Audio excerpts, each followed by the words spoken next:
Welcome back to the Groundless Ground podcast, the leading edge of mental health. I'm your host, Lisa Dale Miller. Remember, you can now subscribe to and download the Groundless Ground on your favorite podcast app or listen on YouTube, Spotify, and TuneIn. My guest today is Phillip Moffitt, longtime yogic and Vipassana meditation practitioner and teacher. A specialist in shepherding others through life transitions, Phillip recently stepped down from a 10-year tenure as guiding teacher at Spirit Rock Meditation Center. Phillip has authored 2 popular books on Buddhist practice, Emotional Chaos to Clarity and Dancing with Life. His most recent book, Awakening Through the 9 Bodies, Explorations in Consciousness for Mindfulness Meditation and Yoga Practitioners, explores extraordinary teachings on yoga and the subtle body transmitted to him by Himalayan master Swami Sri Premvarni Bal Yogi. Bal Yogi is now 86 years old and one of a disappearing group of elder master yoga teachers in India initiated into the Himalayan yoga forest tradition. This conversation with Phillip is a rare opportunity to dive very deeply into profound teachings on the subtle body, teachings that are rarely offered to Western meditation practitioners. Phillip, this is a great honor for me. I feel humbled interviewing the person I consider my primary Theravada Buddhist teacher, the person who many years ago helped me fully transition from a long-time engagement with Advaita Vedanta yoga philosophy into a deepening exploration of Theravada Buddhism. I remember that time well and quite fondly. It was a struggle. We're both laughing. Thankfully, I had you, so that maybe there was more of a struggle for you than there was for me. We agreed to discuss your most recent book, The 9 Bodies, a profoundly comprehensive explication of Swami Sri Premvarni Bal Yogi's teachings on yoga and the subtle body. Can you tell us about Bal Yogi and this disappearing group of elder master yoga teachers in India known as the Himalayan forest yogis? You know, there was a strong tradition of these yogis living up in these caves in and around Rishikesh, and it really spread all over the Himalayas. These yogis learned from each other, so it was the oral tradition, and it was a combination of the use of the body, but also the use of plant medicine, both the regular healing way, because they didn't have access to any kind of Western medicine. So they really learned to use plants would help with various kinds of ailments. Because they were spending so much time in meditation, they had a wide range of experiences that was open-ended in a certain way. Contrast it with Buddhism, which has a very kind of one-pointed direction of moving towards the end of suffering. In this more open tradition, which was not so unified, there was a much wider range of exploration of mind states, altered states of consciousness, and various kinds of energies that arose in the body, in many instances of exploring those and learning how to manipulate them. Now, in the time of the Buddha, we're told there was also that going on, but that the Buddha was not interested in that. He had various students of his that were able to do all sorts of things, including create an illusion. You could see something that wasn't there. And there's one sutta where this yogi studying with the Buddha is sort of bragging about his ability to do that. And the Buddha has him create this image of this ferocious tiger getting ready to attack. And it scares the person who created it. And the Buddha said, see? So the Buddhist philosophy was, I teach one thing and one thing only, suffering and the end of suffering. As a continuum, by the way, that's why it's only one thing, is because you're either suffering or not suffering as a continuum. It's not two things in that way.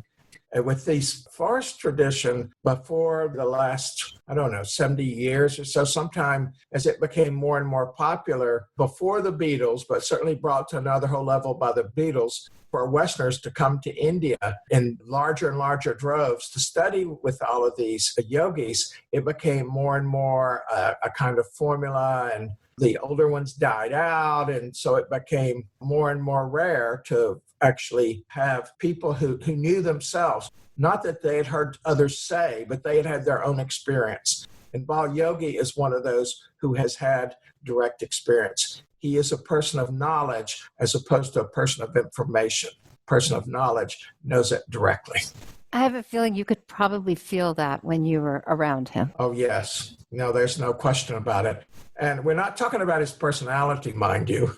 His personality has its own difficulty, as does mine, in many different ways. But his actual experience that is in the meditative realm, in the realm of experiencing energies and knowing all of this kind of subtle knowledge is genuine.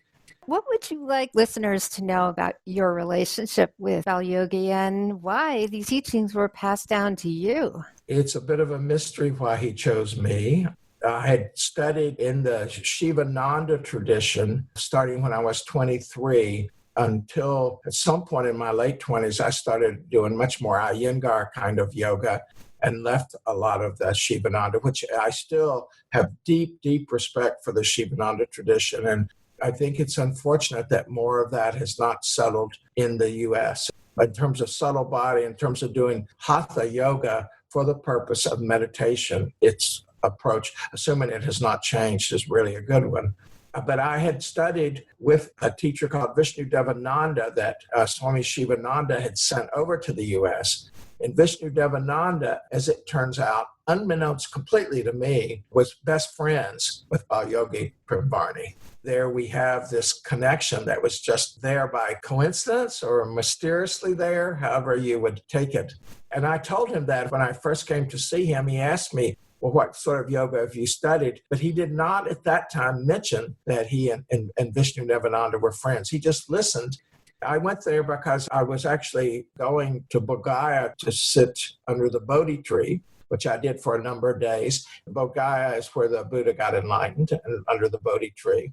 And I was very privileged to get to sit there, since they usually run people off. They don't let them sit there. But for whatever mysterious reason, also, they let me sit there for a number of days. And the people would complain about me sitting there, and yet the guard would say, no, he's okay, leave him alone. So anyway, I'm coming out of that experience, quite inspired by that experience. I went to Rishikesh because I'd heard about him, and I went there to ask about an issue challenge with my throat chakra that continues to this day. He was the first person that said, here's something for you to try. He took me aside and whispered this instruction to me as to what to do.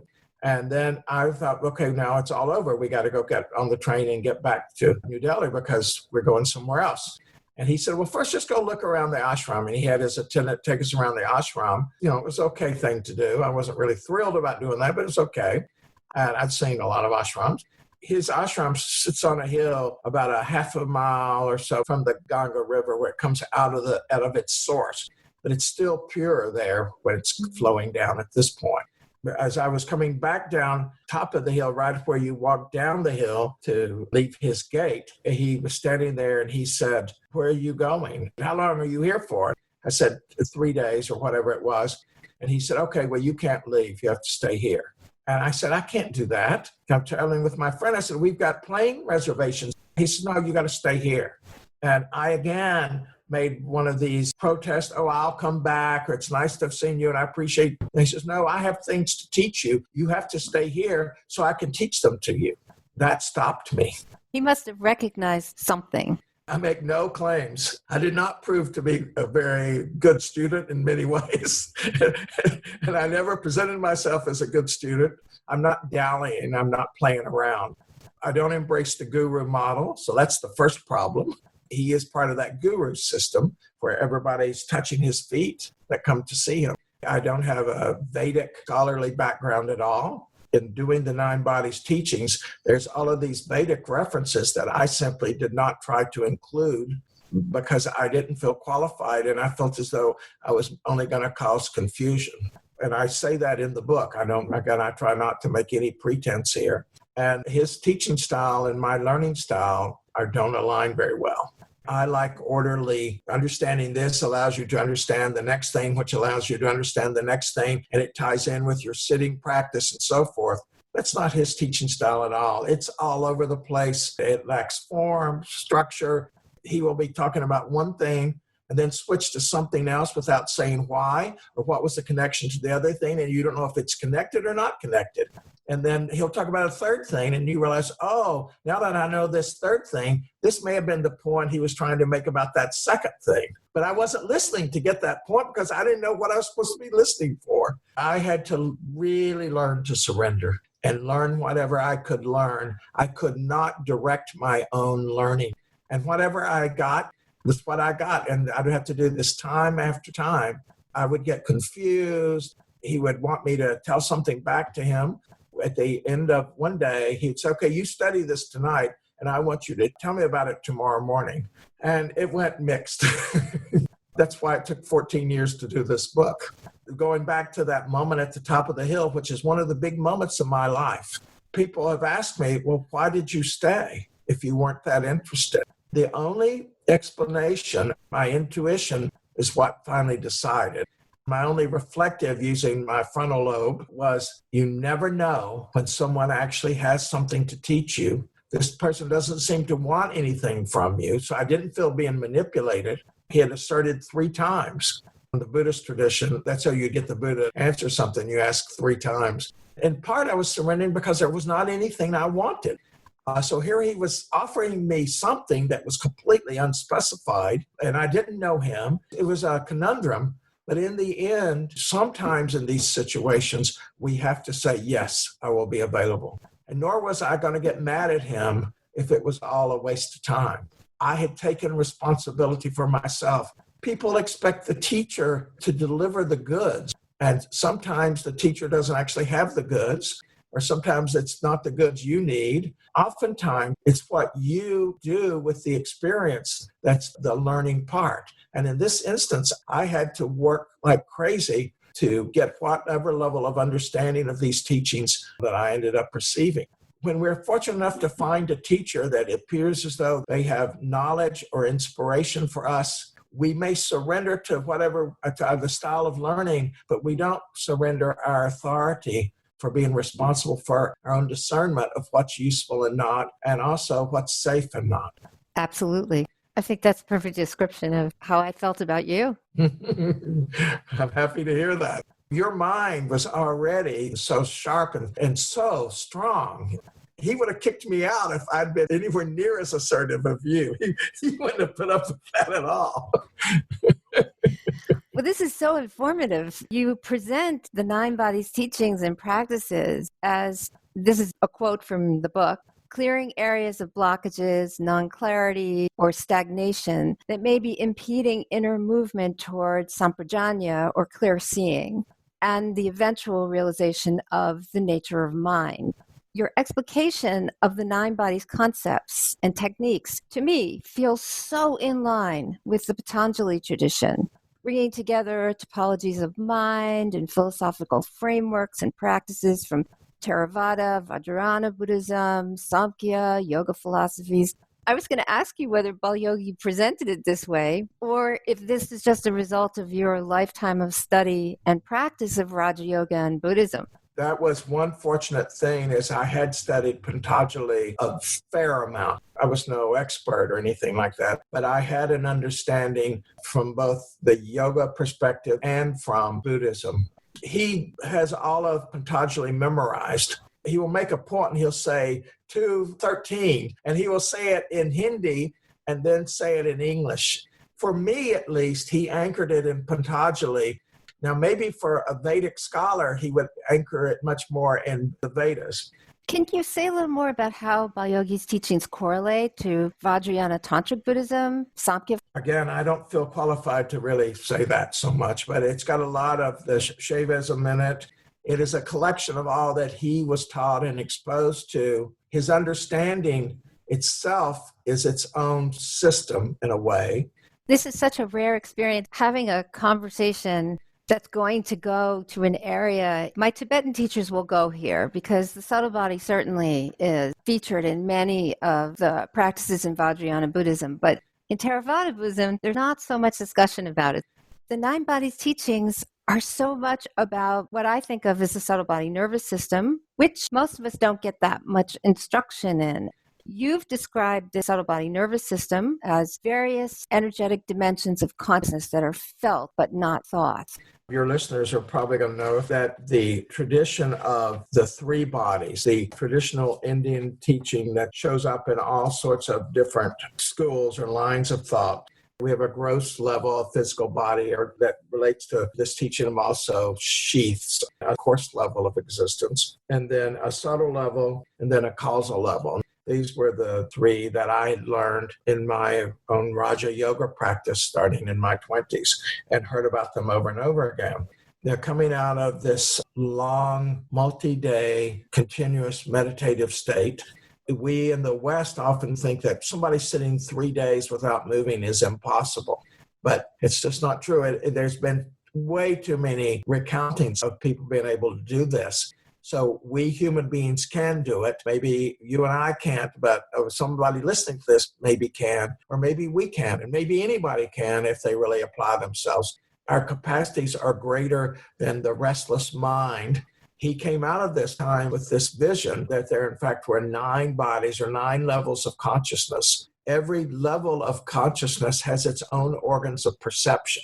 So the physical body is the first body, the most manifest body that is manifest in terms of we can easily confirm its existence through touch, through sight. It's easily accessible. The second of these bodies is the emotional body in the sense of accessible, being able to notice that we have emotions, but actually not everybody is able to easily know they're having an emotion even, let alone knowing what it is or having an actual felt sense of it. And that's why in between there's this vital body, the vital body being how much energy you have, the sense of your life force.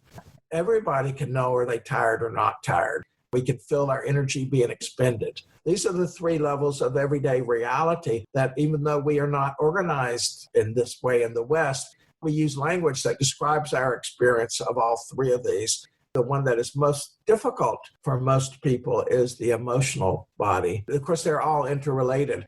So someone who hates their body appearance for they're too thin, they're too fat, they're too weak, they're too whatever, that is an emotional body's relationship to the physical level of consciousness. Because the body itself doesn't hate the body. It's not rejecting the body. It's the emotional body that's rejecting the physical body or embracing it. They all affect one another. So if the emotional body is disturbed, it affects the amount of energy, which then affects the physical body. And each of them having their own kind of consciousness, which if you think about it, yeah, that's not hard to imagine. That's sort of obvious. Beyond that is the subtle body. The subtle body level is made up of 3 bodies, 3 levels of consciousness, 3 levels of beingness, being present. The etheric body is the body that actually contains those lower 3 bodies. So you're in an energetic relationship through consciousness with our physical body. The strength of its manifestation is coming through the etheric body, the same with the vital body, and that's the direct contact with the etheric body. And when we got cut off from the etheric body, we lose vitality. And then with our emotional body, it is contained in this realm. It's an alive space, really alive. The electrical field of it is very strong. That starts this relationship of moving from our ordinary experience to these more subtle levels. The Tibetans were interested in this because Tibetan Buddhism came across from India in a way that this kind of exploration that in the Indian tradition was happening, that came on straight into Tibet. And that's why I think there is this difference, because they were interested in that, they embraced that, and they explored it even further. The 9 bodies teachings would fit more into that tradition. In the 4 to the 9 bodies, Anand Thupten Rinpoche, who never had heard of the 9 bodies, clearly relates it directly to the Tibetan tradition. That is a natural overlap between the Indian yoga forest tradition and the Buddhist traditions, in my view. The second coming into Tibet. The first one came from China. The second one, Padmasambhava, was already practicing this mix of Kashmiri Shaivite sadhanas along with the Buddhist teaching using the Buddhist deities. There was that mix with Bon deities that already existed. The Ananda University, where all of these different scholars and practitioners Yes. studied and practiced together, there was a real mixture there. And one book describing the overlap between Patanjali and Buddhism makes the point that the time Patanjali would have been writing this was the time when they were all studying together. So it wasn't so segmented out the way it got segmented by scholars. Yeah. I actually recommend when people are interested in this that they read Edwin Bryant's translation of Patanjali's Yoga Sutras, primarily because he separates out, okay, this is from Sankhya and this is from Buddhism and this is from this tradition and here's the Upanishads. And it's very interesting. I have recommended Chip Hartranft's version also because he doesn't go through all of those, but he really does the parallel with Buddhism. People ask me about how you practice. You practice using a form that works for you. You don't have to be afraid of opening to an experience or perspective that will cause you to abandon your original practice. If your practice is strong, you're not going to get confused. If you're just doing a little bit of dabbling here and dabbling there, that's very confusing. You can dabble as an initial exploration, but at some point, choose some practice and give it some years to work you. And it's kind of like alchemy in that way. You're being cooked. It's a purification of your emotional body, but it's also, I'm going to say purification of mind, but I don't really use that word in the 9 bodies because it's a confusing word and we don't have any agreement about it. And then, of course, in the yoga world in particular, the asanas and all the kriyas and so forth are part of the physical purification. But even sitting, if you just sit, you'll receive great body work while you're sitting there at times. Your nervous system will relax in a way that is very good for the body. These are healing modalities, provided one does them often enough for enough period of time that one gives it a chance to work. They're not instant cures. They're not instant injections of learning. And then I run into someone that says, oh, but my very first sit, I had this great experience. And I asked them, what have you been doing since then? Oh, well, I've been trying to get back to that experience. We call this a stamped-in dopamine memory. And it happens anytime a person has a very strong experience that's pleasurable. And the hippocampus lays down the memory in such a way. This is often what happens with people's first drug trip that was really amazing. And they're always chasing this experience thinking you'll never have that one again because the brain's used to it now. Well, that's very good. Why don't you say that label again for your listeners? Stamped-in dopamine memory. I like telling my patients who come to work with me for addiction issues about this, and they're like, oh, that's why I can never get it again. It's like, yeah, that's why. In practice, there are times I have found it wise to cultivate the ability to do something, but that's different than a specific experience. So one of the things that I teach every year, and I've done so for 16 or 17 years now, is a 10-day concentration retreat. Its purpose is collecting and unifying the mind, not going into the deepest absorption. That takes much longer. Actually learning how to collect and unify your mind. So, and even in the practice of Vipassana and mindfulness, we are directing the mind. Sometimes we're practicing what's called choiceless awareness, but other times we're directing the mind. And in the 9 bodies teachings, you're being asked to direct the mind. So we're going exactly where I wanted to go. In your discussion of the subtle body, you mentioned consciousnesses over and over again, and you took great care in this book to distinguish various forms of consciousness, for instance, sense consciousness, luminous consciousness, and what you termed pure awareness. You said luminous consciousness is consciousness of its own existence, and it has consciousness itself as an object, while pure awareness has no object and no subject. There's no self, no entity to experience any subject or object. The awareness simply is. What I loved about this book was that you were so attentive to not just saying, okay, there are these subtle realms and these bodies and different consciousnesses, but you gave a practice. Here, go do this, and you'll be able to explore this very thing. I think a lot of advanced practitioners in the yoga tradition and Buddhist tradition will appreciate so much being able to have a skilled and very experienced teacher say, you may have experienced this before without knowing what it is. almost like a modern version of jhana practice, but much, much, much, much more sophisticated. It's allowing practitioners to make that distinction between meditative experience and actual realization. Mindfulness, as it's moved out into the world, is mindfulness of being in the moment. It becomes balanced towards what is the goal of the moment. Your goal of getting something done, or your goal of making yourself a better person, or just being present because of wandering mind. But mindfulness for insight, it's not focused on these secondary goals. It's having a direct experience that brings a sense of realization, which brings a sense of change and perspective. The very nature of our consciousness reveals itself. Whether you think that consciousness is an emergent quality of the components of the brain, or you feel as though there is something called a mind, either way, it can be known directly, not known as in its entirety, but known in its characteristics in a way that alters your sense of what is and what you are, your knowing essence.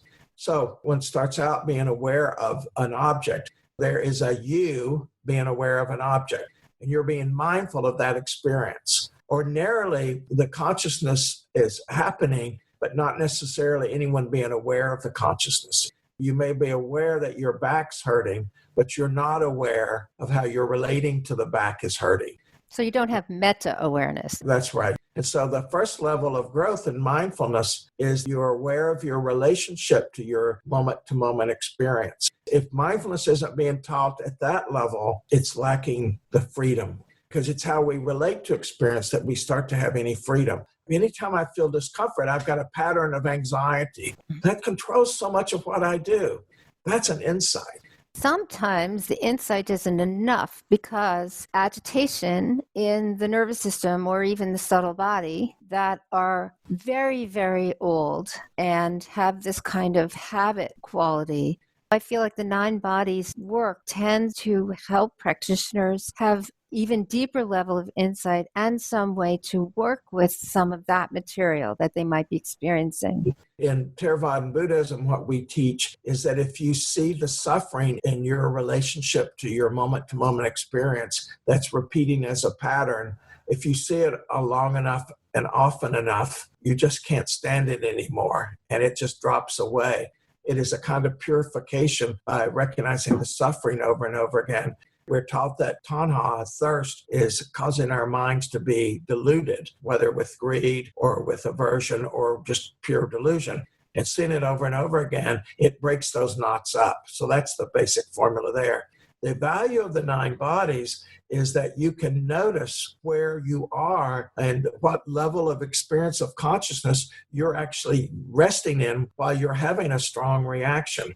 To give you an example, the first time I ever taught a day long on the teachings of the 9 bodies. I was there. Oh, you were there. I was like, what in the world is this? And I had those little posters, those blown up illustrations. That's right. And, like 60 people came. It was amazing.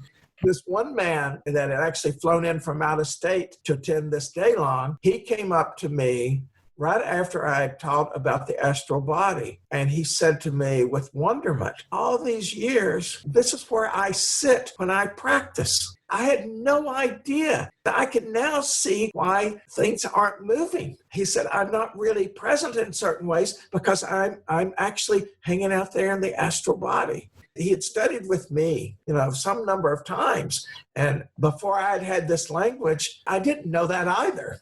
I can now use this making suggestions for people's practice, but my aspiration is that by reading about the 9 bodies and practicing, they will come to their own realizations, just like this gentleman did.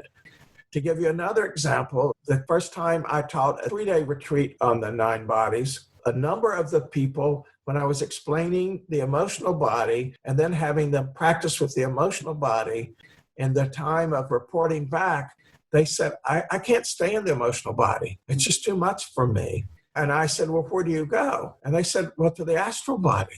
And this was completely news to me. Well, Yogi had never told me that people did that. I don't think he particularly knew. And I don't have trouble staying with the emotional body. People with a certain level of trauma, in particularly, that has not been resolved, when I was asking them to meditate on the emotional body, it was too much. Although they were, in theory, being mindful of the emotions as they were rising and passing, but to actually felt the bodiness, the consciousness, that level of being of emotional body was too much. I really learned from that. I described the etheric body slightly. The etheric body is characterized by space and all that's contained in space, including storehouse consciousness. Storehouse consciousness is very important in the Yogacara tradition of Buddhism, where it's like Freud's unconscious. There's this storehouse consciousness where all the seeds of karma exist. And that's why you can suddenly know something that, how did I know that? In this description of the dimensions of consciousness, this is how you can know that. That knowledge is available, free of time. It's the etheric body when you suddenly feel, I need to call my friend, something's wrong with my friend. That, quote, intuition came through the etheric body. So the etheric body holds species connectedness, a group knowledge base. Yes, it's like antenna that brings in all this information. And it also brings in energy from the more and more subtle bodies, flows through into these coarse levels. The life force is larger than our own physical realm life force. One of the things that convinced me Bal Yogi was for real in his knowledge was when he started talking about the etheric body, and he talked about experiences that I'd had all my life. And I'd never thought of it as a body. I thought it was a random experience, that sometimes there was this kind of energy, you know. And I knew that I had this other energetic experience, but I just thought it was random. But the moment he said it was a body, I immediately recognized that was true, that it was a level of consciousness. It was so obvious. I was like, how come I never have considered that? He organized my perception in a way that was empowering. I had to make a big decision to be this revealing about these teachings, because I did not hold anything back that I could capture in words. This was a very big decision because it's giving, in a way, too much knowledge too freely to people who might not know what to do with it. They're not really contained by ethics or realization of their own limitation. But in the end, I thought it was better to get these teachings out for people like me, because that would have been very useful to me. Way back, I was having experiences that I didn't know how to structure when I was a Raja Yogi. Vishnu Devananda never wanted to talk with me, but the other swamis, when I would describe my experiences to them, they would just be blank. They were going into altered states, but they were different.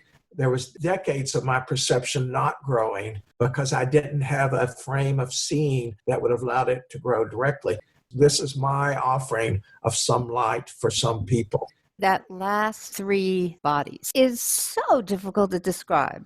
I hate to put you on the spot. I thought maybe say something about these three most subtle bodies, because they go beyond body as we think of it. So just to get all the listeners back in line with this, we start with accessing the physical body, then we access our own vitality. Then you do this over and over again until you can do it and you're not confused. Then accessing the emotional body. And you keep practicing at that level until you know that you can do that. And knowing doesn't mean every time, but most of the time with some ease. And please, I say to your listeners, don't jump ahead. You're so limiting yourself, so that you really have confidence. And then you start to feel the etheric body and the astral body, the etheric body being this presence of the energy, the astral body being where our consciousness is outside the physical. And then the sixth body is the intuitional body, which according to Bal Yogi is what the Buddha was such a master at accessing, where he could sit with this eye of awareness. He could see things that with the ordinary mind we can't see. In our meditation, you literally can invite, may I understand X or Y. The mind is so pliable and placeable, you can literally feel what your mind is capable of. The point is to then know how to use that deep mind state for purposes of insight. What kind of insight? Insight that is liberating, kind of understanding that allows shifts away from suffering. So with that as a background, we come to these last three bodies. You're sitting there in the intuitional body and you open to the knowing that is direct. It is intuitional of these three most subtle bodies, spiritual, divine, and cosmic. The spiritual was the one that was most inspiring to me. So in the spiritual body, it's like accessing the way consciousness is like sunlight. It's unconditional. So just like the sun shines on roses and weeds, it's not discriminating. It's the bountiful blessing of the manifest realm. That's where the freedom comes in, because everything is blessed with consciousness. We can imagine anything. All of the amazing things that science can do is because of this gift of radiating consciousness. You can feel the potential of that consciousness go into the energetic and physical realms. If you've ever had the experience, everything's perfect as it is, that is a perspective from the spiritual body. It's so wonderful when you feel that. And I've worked with many students that have felt that at least once. And that's not like a diluted statement or your mind's not seeing clearly. One perspective, everything is perfect just as it is. And it's beautiful, including the suffering. So this is often described as the innate luminosity, that capacity to illuminate everything. Everything is welcome because the awareness itself is open-hearted. Yes. Nothing's left out. The innate capacity for illuminating whatever comes in the field of mind. Very well said. In Bal Yogi's map, that electricity of consciousness moving into energetic experience in this realm, that is what is lighting up the brain. And he uses this analogy of a light bulb. Really, it's not the light bulb that's lighting up the room, it's the electricity. But the light bulb is necessary, yes, but not the creator of the electricity, nor is the electricity creating the light bulb. The lamp that lights itself from the Dzogchen and Mahamudra teaching. Right. With all of this neuroscience study, we're watching the way the light bulb works, but we're not watching the electricity. And I know that's a controversial view. I don't think that's controversial. You don't? Nobody has any idea how to actually identify consciousness itself. Well, so that's the spiritual body, and it's sitting right there next to the intuitive body. That's the crossover point into the manifest. And so the first level of crossover is energetic, not in physicality. Would you say that's why we have a subtle body nervous system? Physicality is too coarse to line up to that level of consciousness. Well, Yogi uses this distinction between the smell of the flower and its essence in the flower itself. The divine body, it's the most subtle level that we can directly experience. That empty, luminous, responsive awareness in its pure form when there's no self, no object, there's no one to perceive an object. Up until that time, you can say, oh, there's objectless awareness, but the object is awareness itself. People get very confused about that, and it leads to a lot of misunderstanding. They can be reifying consciousness. This is akin to, in the Dzogchen and Mahamudra tradition, the union of emptiness and luminosity. Then the yogic traditions, they don't posit emptiness, they posit Ishvara rather than emptiness. One illustration called Luminous Consciousness really captures just what you were saying. Do you want me to include that illustration in the show notes? That would really be great. You have to study it for quite a while. I was taught this way by Bal Yogi. First, he'd just give me an illustration, have me look at it. And then he would give me some explanation and then have me look at it again to meditate on it. There's a transmission level involved in these illustrations. And then read more of my text. Don't just read my text, then look at the illustrations. I was showing some of these illustrations to my Buddhist teacher, Ajahn Sumedho, and I showed him this luminous consciousness illustration. He must have spent at least 3 minutes, maybe more, maybe 5, somewhere in there, just looking at it. And he looked up at me and he said, I don't need any explanation. I get this. And of course he would. Mr. Deathless, of course he would. The divine body is this most subtle level of experience we can have. And directing our attention to having these various kinds of access is not grasping. It is exploring for our sake of understanding. You use this to enhance your practice. Bal Yogi was very clear. These are not liberation teachings. These are teachings to enhance your experience on your path of liberation. If you had a map and you were going from St. Louis to Los Angeles, the map would say, if you go this way, you get to experience the Grand Canyon. You could go other ways, but there's all of these experiences that make up the wholeness of a human experience that aren't known. And then the final body is the cosmic body, and the cosmic body can't be even accessed intuitively. It is only implied. It's mysterious. That's the things that the Buddha just didn't talk about. Now, maybe there's a point of becoming one with our consciousness. I don't know. I haven't had that experience that would give me access to that. I always like to stress that. Its level of consciousness feels like source. It's not a thing source. You can't really put any words on it. Did Bal Yogi imply that he actually experienced this cosmic level? Or was he just saying that there was some knowing that it was there? You'd have to ask him. But as I heard it, he was saying that it's implied. He was saying it could not be experienced. When I read this part of the book, I thought to myself, well, that must be what parinirvana is actually about. You have to drop the body, the physical existence, in order to actually experience source. There's some correlation here, again, in the Tibetan tradition at the point of death, the clear light awareness, which if you recognize the child luminosity, what we've already described as that spiritual aspect, luminous empty awareness, that if you recognize it at the point of death, then that merges with source. I have a slight alteration to what you said because I agree with you. The point that I would point people to is not the moment of death, but those moments right after death. If you're going to practice now, practice for those moments right after death. From my own experience, that is what I practice. You have a lot of company. One thing that I really want to just make very, very clear to the listeners, you present the framework for the 9 bodies. You present actual meditative techniques in order to be able to have intimacy and experience with the 9 bodies.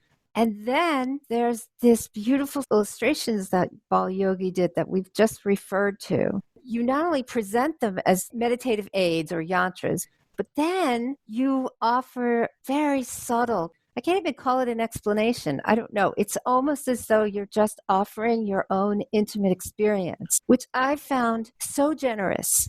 One of the things that was mind-blowing was that these illustrations were created on a symbolic level. So everything in the illustrations means something, and they have more than one level of meaning. The last time this was done regularly was in the Middle Ages with the alchemy text.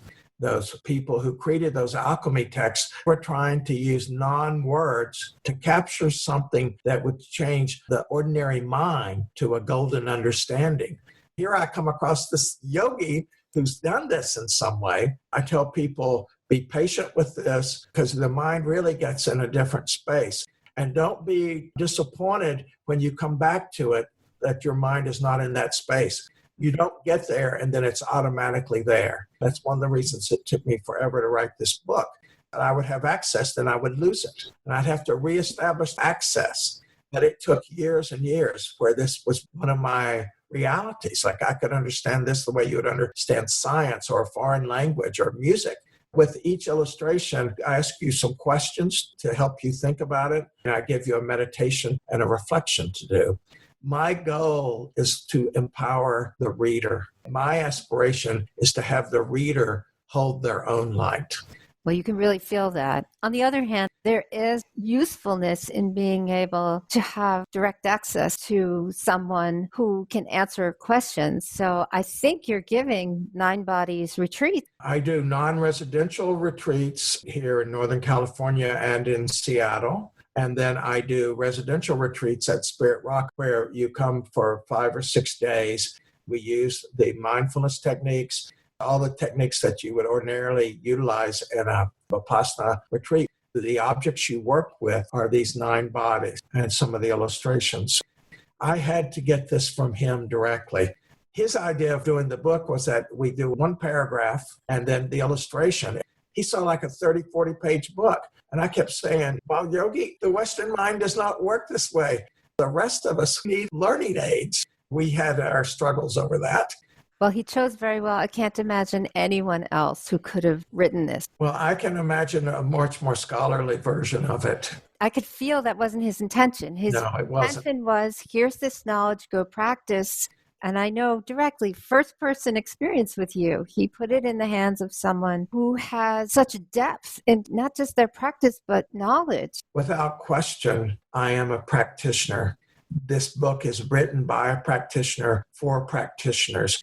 I break things down into such small pieces so that I can understand them. It's a great gift. I can't thank you enough. I don't know if you know what is going on right now in the mindfulness meditation movement, a growing sense that, I know this sounds strange, people are having a variety of contemplative experiences, and because nobody's explaining what they are, they're freaking out. So Willoughby Britton and Jared Lindahl and David Treleaven out of Brown University did this very extensive study on the varieties of contemplative experiences people have, some of which the same experience, one person will experience it as horrible and the other person will experience it as amazing. They are tying trauma history as one reason why various experiences might be difficult for one person and not for another person. They've initiated this trauma-informed mindfulness meditation training for MBSR teachers to teach them about the nervous system and trauma and what to do if people in your classes are having this, because it's not just people on retreats that are having it. For me, as a seasoned practitioner, I'm like, yes, of course you're going to have experiences. But also as a clinician, I recognize experiences can be extremely difficult for people when they don't have someone they can go to that has a container of understanding. And I know you've been teaching retreats for so many years. I'm sure you've seen every variety of this. But I have to say, in some way, this book is an antidote, something that a real practitioner can pick up and distinguish. Here's what I experienced. Here's the context in which I can have some understanding of it and also not cling to it as a terrible thing or as the thing I want to have again, because that must be what enlightenment is. I appreciate you saying that, and I really hope that's true. I have more people coming to me with their challenging experiences in meditation than I have time for. There really is a wide variety of experiences that can happen because it's such a vast universe.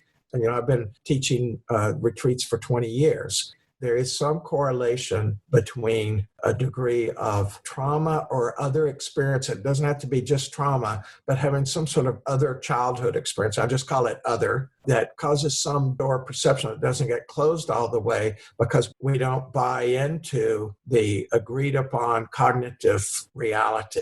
People with those kinds of backgrounds can more easily have a certain experience or have it more intensely, or the part that is experiencing it is the part that was in trauma and it's not moved through. And so it's getting distorted because of what's still there energetically. Yeah. Once we understand that this is impersonal and it's not the narrative, it's the phenomenon. So moving from narrative to phenomenon understanding, which is what the Buddha was. He was the first phenomenologist. Yeah. You utilize mindfulness to understand your experience as phenomena. Phenomenal experience includes everything. It's aliveness, knowing the experience within the experience, as the Buddha said over and over again. And hopefully the 9 bodies will help you do that. In offering these teachings, I have inevitably made mistakes, and I don't feel as though my mistakes are going to block learning. And in your own practice, you will find whatever mistakes that I've made, you will be part of the correction of that. I'll give you a little mystery about that I learned from Bal Yogi. There is the knowing of doing. That's its own knowing. So there's a doing level, there's a knowledge level, there's a knowing of doing, the knowing of knowing, and then there's the knowing of being. And those are very different knowing. Well, you are my precious teacher. I cannot thank you enough, Philip, for giving your time. Thank you. It's a pleasure being with you. Thanks for listening to today's show. The Groundless Ground podcast is now available on iTunes, Google Play, and Stitcher. To find out more about this episode, see a list of upcoming guests, or get in touch, visit groundlessground.com. Now let's dedicate our efforts to the healing of our planet and all its inhabitants. See you next time on the Groundless Ground.